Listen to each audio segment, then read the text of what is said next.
Grady was always doing art. You know, every time I saw him, you know, by himself, he was either painting or playing guitar. He introduced himself as a musician. When I asked him about a beautiful painting on the walls, he just smiled with that, you know, that beautiful smile. He said, "Oh," I said, "that was great." Well, he really wanted a show. He really wanted shows, and he did have a few pieces in a gallery on 2nd Street. And any other time, I probably would have been with Grady going to art openings right at that point, because we were checking out venues. And that Saturday, I was told that Grady had been killed.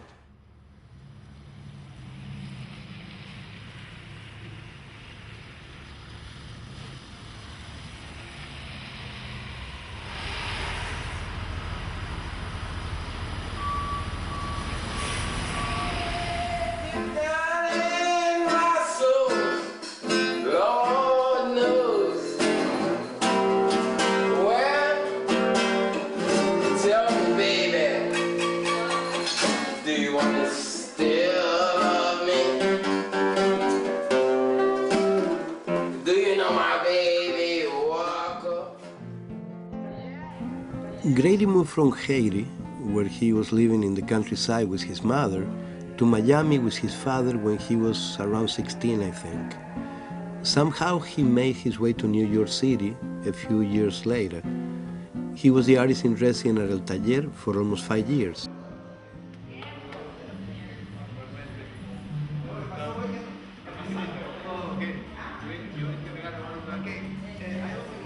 Turizo is a Colombian artist with a long relationship to El Taller.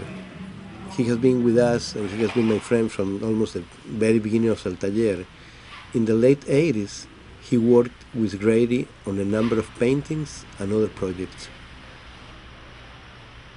Because I believe that Grady started with the circle of the sun. That's my idea, because when I paint, I always try to start with the center. Yes. I believe it's the most. I believe that's the way I have to do it, is to start with it. This mural, or the picture that you see here, was a mural that Grady painted at El Taller, and that for many years was kind of the backdrop for different activities that we have. I mean, there are many groups playing in front of it.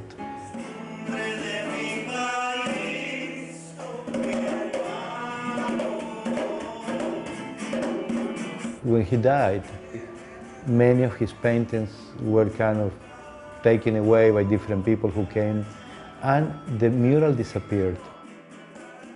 People say that they have seen pieces of the mural cut and thrown all over the street. Other people say that some people have the mural, somebody had the mural and eventually wanted to sell it because it was something by Grady. But since he died until today, that mural never reappeared. Since the gallery here is called Grady Alexis, I thought that many of the painters that knew him, and also the painters that exhibit here at the gallery that didn't know him, could reproduce the mural. And basically that's what we are doing. Where are you from? Haiti. You are from Haiti. How long have you been in New 6 years. What's your impression Of New York. I like it a lot. It's very exciting. I think it's more like a teaching ground. You just come here and learn something, you know, and then you got to move on.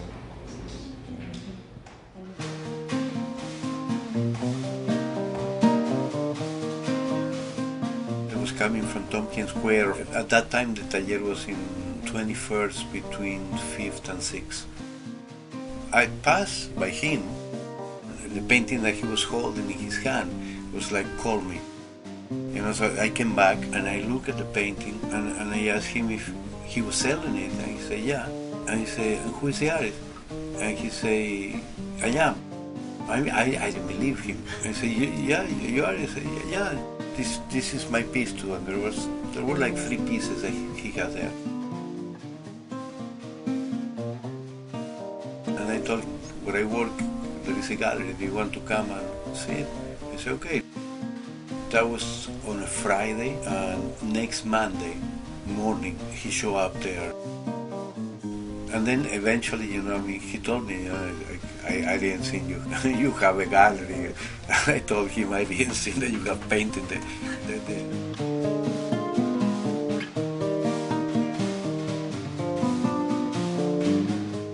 Well, the first time I came here, I just saw it, and I met a lot of nice people,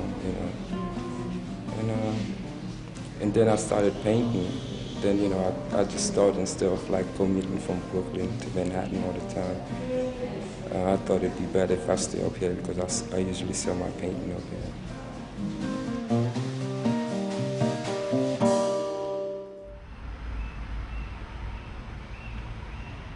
Well, when I first met Grady, when was it? That was around about 1986. I met him on St. Mark's Place. They used to have, people were selling things out on St. Mark's Place. And Grady was an artist, and he was out there selling his paintings. That's the Bullet Space here. And we started a gallery in a squat on 3rd Street, and I was one of the movers and shakers. And one of the early shows put together by another artist named Apocalypse. She thought I should meet the guy that was going to do the entertaining, sing some blues and some various kinds of folk musics. And who did it turn out to be? Grady. The Maroons met at Rennie Molinar's Black and White in Color Gallery. We're going to make art, we're going to collaborate. And then after that, it was identify spaces to do this in the public eye. But we work with whatever we found. We're here in the Lower East Side, in the East Village. So all those lots are now filled with luxury condos.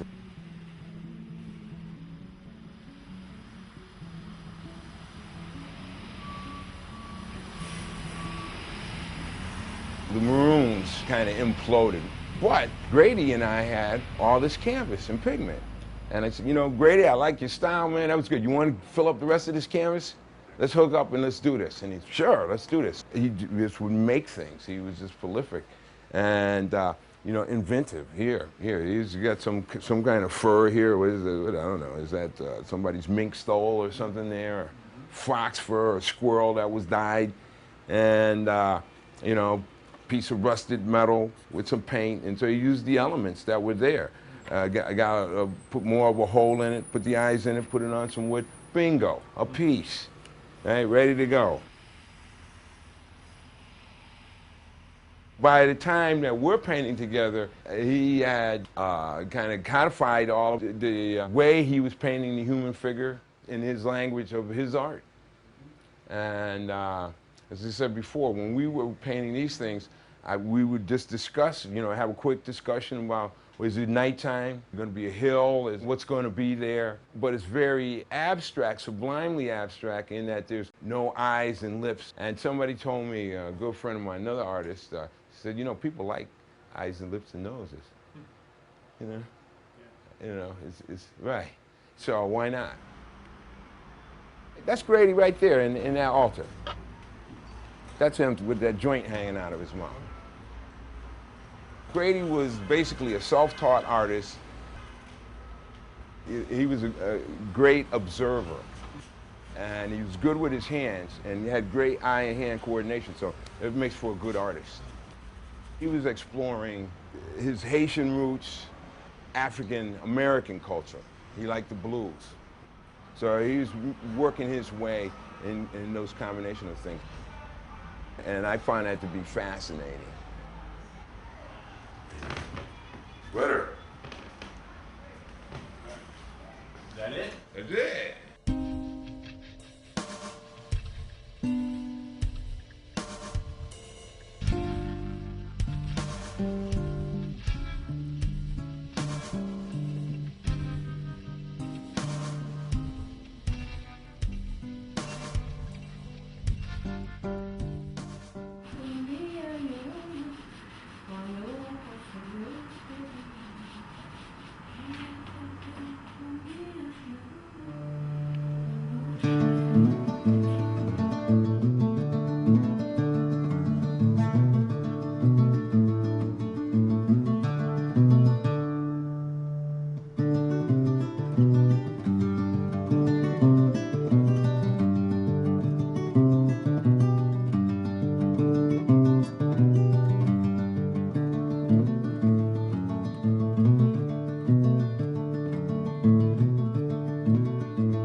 time, I was living at the Taller with my brother, my twin brother, Ira. Grady came in with another artist. My first impression of Grady was he was very shy. My father took him in, kind of adopted him, and he kind of became my brother and I's adopted brother. I mean, we just had a great time with him. We lived together practically in the same place for about 4 or 5 years.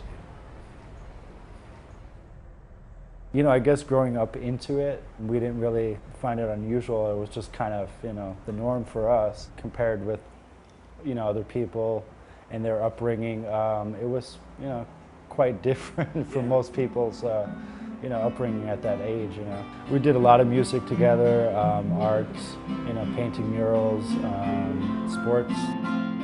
Be like, oh look, there's a huge canvas there, you know. We have all these oil paints, let's create something, you know. So basically this used to be Grady's guitar. It was handed down to him. It was probably a couple of years after it was given to Grady by his friend that Grady gave it to me. You know, more of an acoustic guitar player, Grady said. And I heard you play electric. You've taught me music too. I'm given to you as a present, so I'd be offended basically if you didn't take it. So I said, okay.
At that time, I was working also brilliant colors on my windows, and we have exchanged work. I was lucky enough to have this painting that I kept for years. He's thinking of an idyllic place in his mind, and of course, very simple rural life is depicted in this painting. We coincide also not only at Taller, but we were part of a group of artists called the Mars Bar Artists. So he was part of it too. So we always saw each other at Mars. He will pick up or bring his work, and then every month we'll bring new work and exchange it and change the whole show. That particular date of his death, we were expecting him because we were part of a group show in exchange with a gallery in Brooklyn. So we were supposed to meet, but everyone came in except for Grady. We, the artists of Mars, we did an homage to Grady and painting in his style, but he remained there for many years.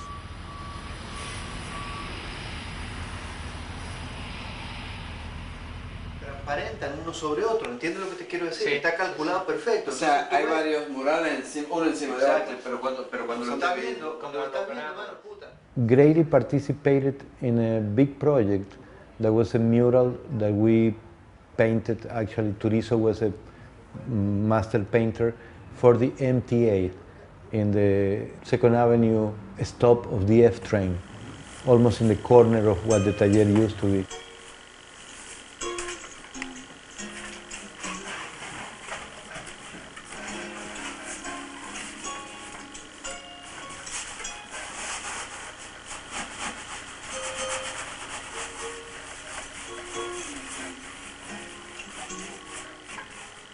Say hello to the camera.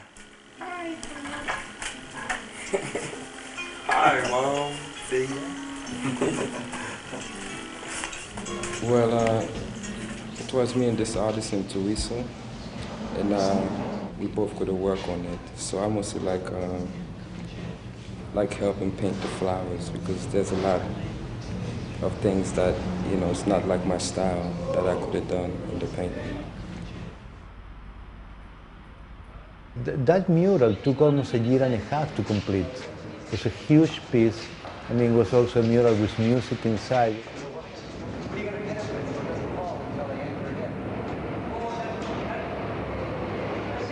I first met Grady with Tom Korn. I met them, they were having an art show at Under Acme, and they were showing their big paintings they had collaborated together on.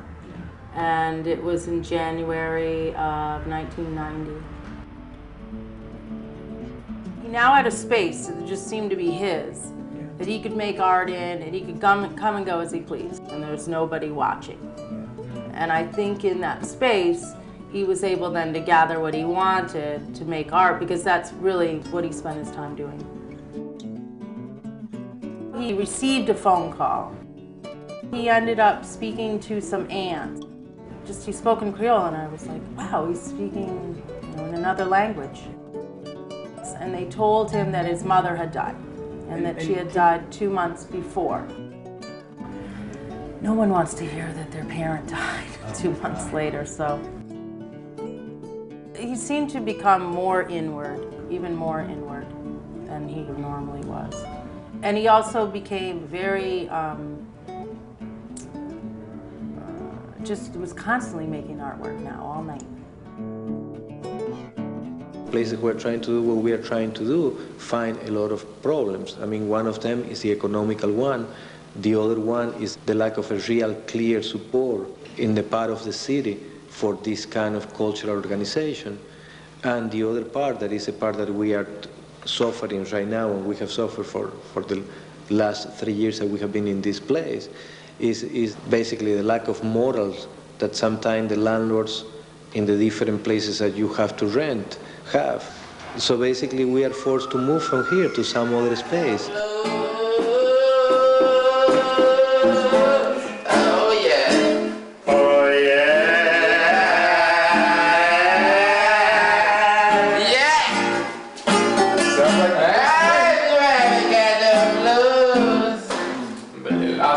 Ocean was whiskey, I turned into a duck, and I drink it all. Say, Lord, I got the blues. Well, I've been down, and I've been up. Well, since I've been in New York City, I've never been so low. Yeah.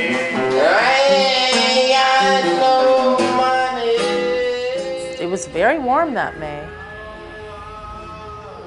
3 young people coming from an art gallery.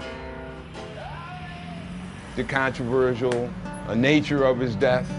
Some people told me the stories. The part that I remember the most is that he was trying to stop a fight. And a lot of cars turn there very quickly onto 8th Street.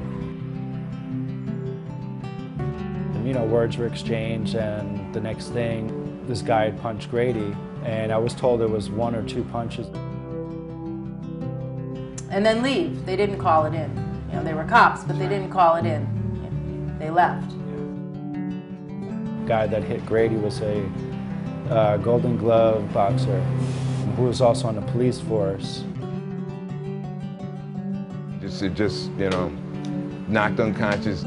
He had several punches around his head. The cop only got a slap on the wrist, was just suspended for about a week. And so they brought us in the morgue, and then they, you know, take the cover off, and you could see there was the punch.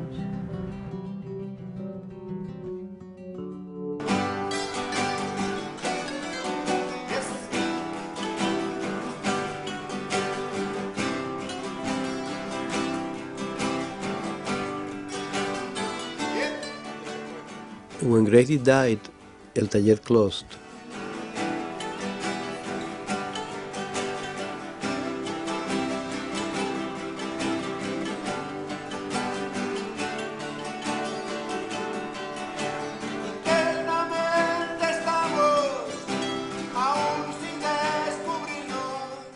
El Taller opened in the Upper West Side in 1996.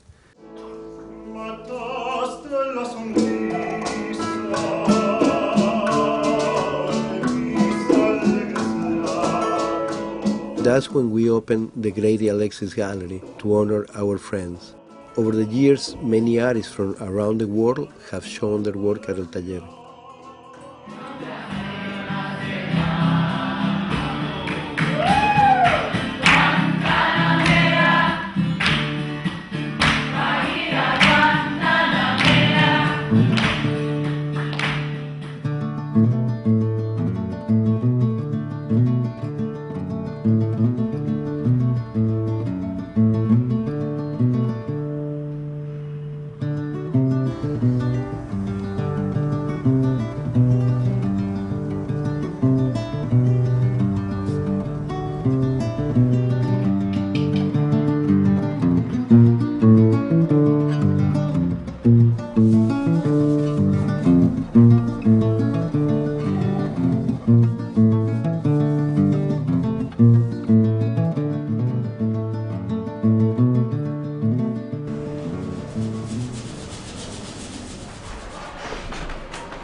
Probably my most memorable experience with him was staying up, till the sun came up. Me, Ira, and Grady were hanging out one night, and we've been talking about this for, I don't know, at least weeks or months. It'd be really neat to see the sunrise. Even if it's going to the East River, where you could probably find dead bodies and, abandoned cars in there, looking down the river. We had all rode down on this German moped. It was a pedal moped that didn't work, so we just rode it as a bike, and all three of us managed to fit on there somehow.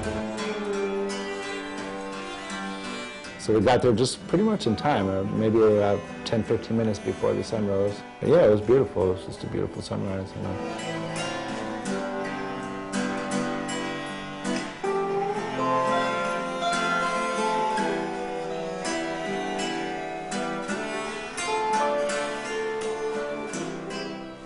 It's the most amazing sunrise I've ever seen.